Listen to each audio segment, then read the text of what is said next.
Hey guys, welcome back with me again in the channel. On today's tutorial, I'm going to show you how you can use the teleprompter feature in CapCut Mobile. So the teleprompter can be used if you want to write a script and then talk to the camera. So it is good if you are not very good at remembering the script.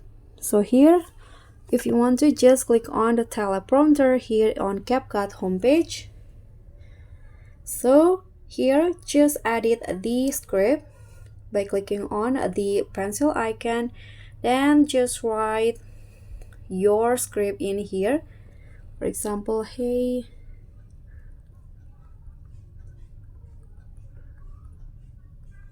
okay, so like this. When you're done, just click on done. Then to start recording the video, you can just click on the blue button at the bottom here. Then you can just talk while the prompter is moving. Okay, when you're done, just click on the check icon and the video will be saved. You can just click on export, or you can also edit it on CapCut.